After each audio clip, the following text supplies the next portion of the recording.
चंदामामा रामायण 28वां भाग।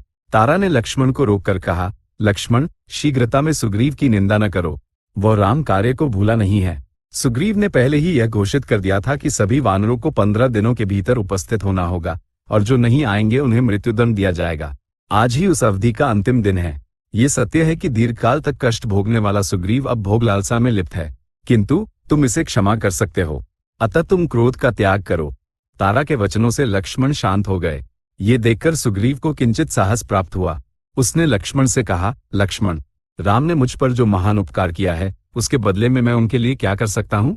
राम के प्रति अपने स्नेह और निकटता के कारण यदि मुझसे कुछ विलंब हुआ हो तो मुझे क्षमा करें। इस संसार में ऐसा कौन है जिससे त्रुटि न होती हो? इस पर लक्ष्मण ने कहा, सुग्रीव, तुम्हारी सहायता हमारे लिए देवताओं द्वारा की गई सहायता के समान है।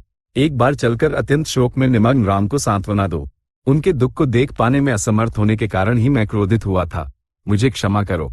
सुग्रीव ने हनुमान की ओर मुड़कर कहा, सभी वानरों को बुला लाने के लिए मैंने पहले ही दूतों को भेजा है।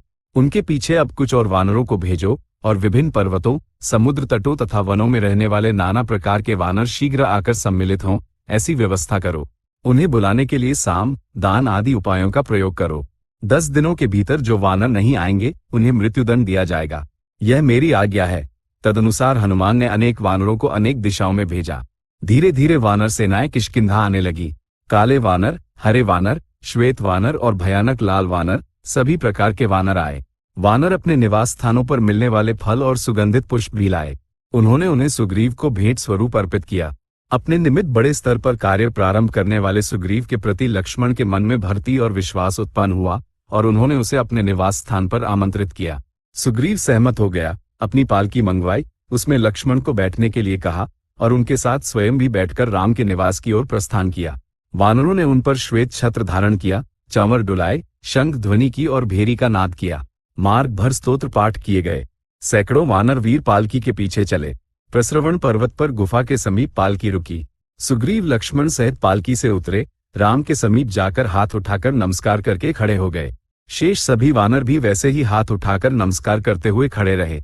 उनके हाथ राम को सरोवर के कमल मुकुलों के समान प्रतीत हुए। राम सुग्रीव के समीप आए। जब सुग्रीव साष्टांग दंडवत करने लगा तो राम ने उसे उठाकर हृदय से लगा लिया और औपचारिक रूप से सहायता मांगी। इस पर सुग्रीव ने कहा, राम, मेरे दूतों के आह्वान पर विश्व के सभी कोनों से महापराक्रमी वानर सहस्रों, लाखों और करोड़ों की संख्या में आए हैं। वे रावण का वध करके सीता को आपको सौंपने में समर्थ हैं। राम इस बात से प्रसन्न हुए और बोले, सुग्रीव, तुम्हारे जैसे मित्र की सहायता से मैं रावण का सुगमता से वध करके सीता को वापस पा सकूंगा। अभी भी किष्किंधा के परिसर में धूल उड़ रही थी, पृथ्वी कंपित हो रही थी। वानर अभी भी आ ही रहे थे। तारा के पिता सुषेण 10 सहस्र करोड़ वानरों के साथ आए। सुग्रीव के मामा और रुमा के पिता तार 1 सहस्र करोड़ वानरों के साथ आए। हनुमान के पिता केसरी 21 सहस्र 870 वानरों के साथ आए। गोलांगुलों के राजा गवाक्ष 1 सहस्र करोड़ वानरों के साथ आए। धूम्र नामक वीर 2 सहस्र करोड़ भालुओं को लेकर आया। इसी प्रकार पवन, नील, गवे, दरीमुख, अश्विनी कुमारों के पुत्र मद और द्विविद, गज, जाम्बवान, रमणवंत, गंधमादन, अंगद आदि ने अनंत सेनाएं एकत्र की।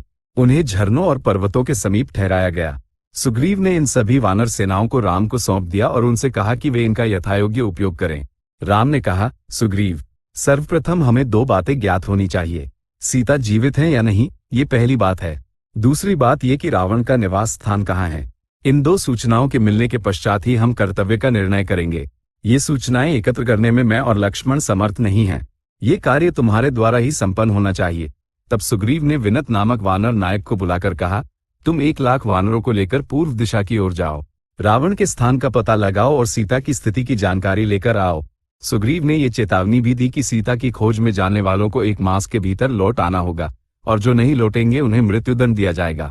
तत्पश्चात उसने नील, हनुमान, महाबली जाम्बवान, महोत्र, शरारी, शरगुल, गज, गवाक्ष, गवे, ऋषभ, मयंत, द्विविद, विजय, गंधमादन, उल्कामुख, असंग, अंगद और कुछ अन्य वानर वीरों को संपूर्ण दक्षिण दिशा में खोजने का आदेश दिया।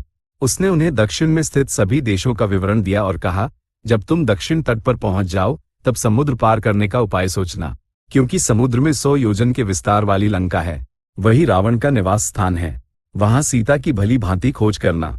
समुद्र में और भी पर्वत हैं, उन सब पर भी सीता देवी को खोजना। जितने भी गुप्त स्थान हो उन सब की छानबीन करना। जो कोई भी 1 मास के भीतर लौटकर यह कहेगा कि मैंने सीता को देखा है, उसे मेरे समान ही भोग वैभव प्राप्त होंगे। मैं उसे अपने प्राणों से भी प्रिय मानूंगा। इसी प्रकार सुग्रीव ने पश्चिम दिशा की ओर तारा के पिता सुषेण आदि को 2 लाख वानर सेना के साथ भेजा। 1 लाख वानर वीरों के साथ शतवली नामक नायक को उत्तर दिशा में भेजा। इतने वानरों को सभी दिशाओं में भेजने पर भी सुग्रीव की संपूर्ण आशा हनुमान पर ही टिकी थी। अतः उसने हनुमान से कहा, तुम भूमि पर, जल में और आकाश में गमन करने में समर्थ हो। तुम तीनों लोकों के ज्ञाता हो। तुम में अपने पिता वायुदेव के समान ही प्रतिभा है। इसलिए सीता देवी को खोजने का समस्त आवश्यक प्रयास तुम्हें ही करना होगा। इन वचनों को सुनते ही राम समझ गए कि सुग्रीव का हनुमान पर कितना अटूट विश्वास है। हनुमान ही कार्य सिद्ध कर सकेंगे, यह आशा राम के मन में भी जागृत हुई। अतः उन्होंने अपने नाम की मुद्रिका निकाली और सीता देवी के लिए पहचान स्वरूप उसे हनुमान को दे दिया। उन्होंने हनुमान से कहा, सीता इस मुद्रिका को देखेंगी तो तुम पर विश्वास करेंगी और निर्भय हो जाएंगी। हनुमान ने उस मुद्रिका को मस्तक से लगाया, राम को प्रणाम किया और प्रस्थान किया। हनुमान, मेरी समस्त आशाएं तुम पर ही टिकी हैं। अपनी पूरी शक्ति से प्रयास करके सीता की प्राप्ति का मार्ग प्रशस्त करो। राम ने हनुमान से अंतिम शब्द कहे। हनुमान अपने वानर दल के साथ प्रस्थान कर गए। इसी प्रकार सभी दिशाओं में वानर समूह निकल पड़े। उनके लौटने के लिए 1 मास की अवधि निर्धारित की गई। इस 1 मास तक सीता के समाचार की प्रतीक्षा करते हुए राम लक्ष्मण सहित प्रस्रवण पर्वत पर ही रहे। सुग्रीव ने अपना कर्तव्य पूर्ण कर लिया था, जिससे उसे एक बड़े भार के उतर जाने जैसी प्रसन्नता हुई। सुग्रीव द्वारा विभिन्न दिशाओं में भेजे गए वानरों ने सीता की अत्यंत श्रद्धापूर्वक खोज की। वे दिन भर भिन्न भिन्न स्थानों पर खोज करते और रात्रि के समय किसी फल वाटिका में एकत्र होकर विश्राम करते हुए 1 मास तक खोजते रहे। मास पूर्ण होने पर पूर्व, पश्चिम और उत्तर से वानर लौट आए और उन्होंने सुग्रीव से कहा कि उन्हें सीता का कोई पता नहीं मिला।